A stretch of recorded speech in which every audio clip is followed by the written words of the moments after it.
मृत्युशैया पर लेटे भीष्म पितामह से युधिष्ठिर के प्रश्न। मित्रता कैसे लोगों से की जानी चाहिए? एक सच्चे मित्र की क्या विशेषताएं होती हैं? उसकी पहचान कैसे की जा सकती है? मित्रद्रोही और धोखेबाज मित्र किसे कहा जाता है तथा उसका इतिहास क्या है? धोखेबाज मित्र की एक सच्ची और प्राचीन कथा सुनाने से पहले पितामह ज्येष्ठ पांडुपुत्र को कहने लगे, हे राजा युधिष्ठिर, मित्रता ऐसे व्यक्ति से की जानी चाहिए जो कुलीन, बोलने में समर्थ, लोभहीन, मधुर स्वभाव वाला, गुणवान, दोष शून्य तथा लोगों में विख्यात हो। इसके विपरीत लोभी, कपटी, धर्म त्यागी, चुगलखोर, ईर्ष्यालु, मुख से मित्रता की बातें करके भीतर से शत्रु भाव रखने वाला, शराबी, नास्तिक, ऐसे मित्रों से सदैव दूर रहना चाहिए। ऐसे स्वार्थी मित्र संकटकालीन समय में अपने साथी को निस्सहाय अवस्था में अकेले छोड़कर अपना रास्ता नापते हैं। मित्र की सच्ची पहचान है कि वह क्रोधवश होकर भी अपने दोस्त का अनर्थ करने में प्रवृत्त नहीं होते। लोभ और कामवश होकर मित्र की बहनों तथा पुत्रियों और पत्नी पर आसक्ति नहीं दिखाते। अकस्मात स्नेह का त्याग नहीं करते तथा अपने मित्र से किसी बात पर रुष्ट होकर भी उसकी निंदा नहीं करते।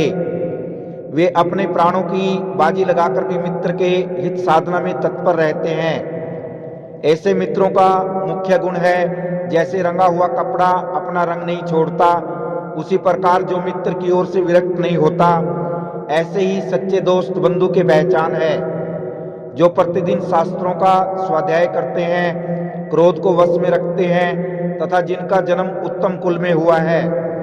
निश्चय ही ऐसे व्यक्ति को अपना मित्र बनाने में गर्व की अनुभूति हो सकती है। तो इस प्रकार बंधुओं, भीष्म पितामह युधिष्ठिर को एक धोखेबाज मित्र गौतम की प्राचीन और सच्ची कथा सुनाते हुए कहते हैं। मध्य देश में गौतम नाम का एक ब्राह्मण रहता था, जो बिल्कुल अनपढ़ था और भीख मांगकर अपना निर्वाह करता था। उसने अपना पूजा पाठ का आनुवांशिक कार्य छोड़कर बाण चलाकर लक्ष्य भेदने का अभ्यास किया।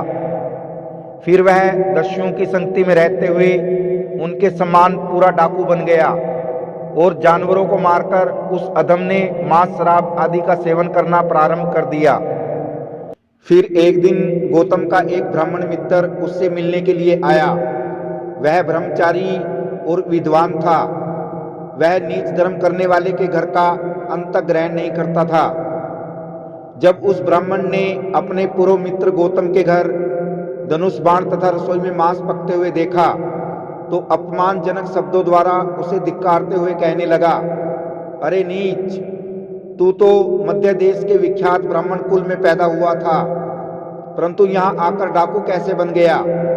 अरे तेरे पूर्वजों की कितनी ख्याति थी, परंतु तू उनके वंश में कैसे कुल कलंकी पैदा हो गया?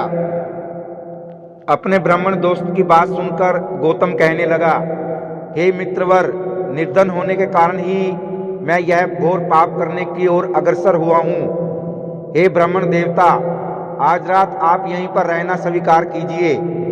कल ही मैं तुम्हारे साथ यह स्थान छोड़ दूंगा। ब्राह्मण रात भर उसके घर पर ही रहा, परंतु ग्लानि के कारण उसने वहां का भोजन स्वीकार नहीं किया। सुबह होने पर गौतम अपने ब्राह्मण साथी के साथ अपना घर छोड़कर समुद्र मार्ग की ओर चल दिया। एक रात जब वे किसी पर्वत की कंदरा में एक गांव में डेरा डाले हुए थे तो एक मतवाले हाथी ने गांव पर आक्रमण कर दिया, जिससे बहुत से लोग मारे गए और गौतम तथा ब्राह्मण एक दूसरे से बिछुड़ गए। गौतम वन में अकेला भटकता हुआ अंत में एक विशाल बरगद के पेड़ के नीचे जा पहुंचा। वहां उसने एक दिव्य पक्षी को देखा। यह नभचर महर्षि कश्यप का पुत्र तथा बगुलों का सरदार था तथा इसका नाम राजधर्मा था। देव कन्या से उत्पन्न होने के कारण उसके शरीर की कांति देवताओं के समान थी। इसी विचित्र पक्षी के संपूर्ण अंगों में सूर्यदेव की किरणों के समान चमकीले आभूषण शोभायमान थे। भूखे प्यासे और रास्ते की थकावट से चूर गौतम ने राजधर्मा को मारकर खाने की इच्छा से उसे देखा, परंतु राजधर्मा ने जैसे ही गौतम को देखा तो उसे अतिथि के रूप में स्वीकार किया और उसके लिए भोजन की व्यवस्था की। बातों ही बातों में गौतम ने राजधर्मा को बताया कि वह अत्यंत दरिद्र होने के कारण और धन की प्राप्ति हेतु दर दर भटक रहा है। गौतम की बातें सुनकर राजधर्मा बगुला पक्षी ने कहा, प्रिय मित्र, आप धन के लिए चिंतित मत हो। यहाँ से कुछ योजन की दूरी पर मेरा मित्र राक्षस राज रहता है, जिसका नाम विरूपाक्ष है, जो मेरे कहने से आपको यथेष्ट धन देकर तुम्हारी मनोवांछित कामनाएं अवश्य पूरी करेगा। राजधर्मा के ऐसा कहने और पता देने पर अगली प्रातः धन की लालसा में गौतम राक्षसाधिपति की नगरी में जा पहुंचा और पक्षीराज की कई बातें उसे सुनाई। अपने महलों में राक्षस राज विरूपाक्ष ने गौतम का यथोयोग्य स्वागत करने के उपरांत स्वर्ण आभूषणों का अमूल्य खजाना उपहार स्वरूप भेंट किया।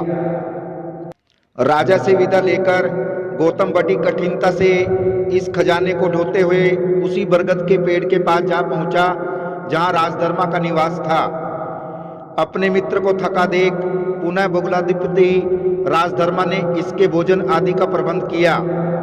रात्रि होने पर पापाचारी और धोखेबाज गौतम मन ही मन में विचार करने लगा, मैंने लोभ से प्रेरित होकर स्वर्ण का यह भारी बोझ उठाया है। अभी मुझे घर तक पहुंचने के लिए लंबा मार्ग तय करना है और रास्ते में खाने के लिए कुछ भी नहीं है जिससे मेरे प्राणों की रक्षा हो सके। क्यों न मैं इस बगुले को ही मारकर और इसके मांस को आग में भूनकर भोजन का प्रबंध कर लूं। रात्रि होने पर इस दुष्ट आत्मा गौतम ने जलती हुई लकड़ी से सोए हुए राजधर्मा को मार डाला और इसके पंखों और बालों को नोचकर और शेष शरीर को आग में पकाकर स्वर्ण आभूषणों को लेकर अपने घर को चल दिया।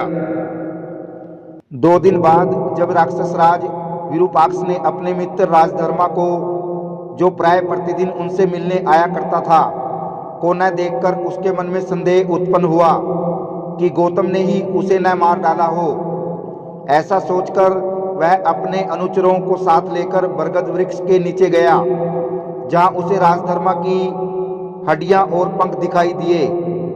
फिर राक्षस राज ने पापी गौतम का पीछा करते हुए पकड़ लिया और उससे भुना हुआ राजधर्मा का मांसल शरीर प्राप्त हुआ। अपने मित्र की यह दुर्वस्था देख राक्षस राज फूट फूट कर रोने लगा। उसके रोने की आवाज महलों में गूंजने लगी। उसने बंदी बनाए हुए पापी गौतम का वध करने की आज्ञा दे दी और उसके पश्चात उसके मांस को क्रमशः राक्षसों, डाकुओं और हिंसक जानवरों को खाने के लिए दिया। परंतु ऐसे मित्रद्रोही धोखेबाज मित्र का मांस खाने के लिए सभी ने मना कर दिया। इसके उपरांत विरूपाक्ष ने अपने परम मित्र राजधर्मा के लिए चिता तैयार करवाई, जिसे उसने अनेक रत्नों, सुगंधित चंदन तथा कीमती वस्त्रों से सजाया और उतेष्टि की तैयारी करने लगा।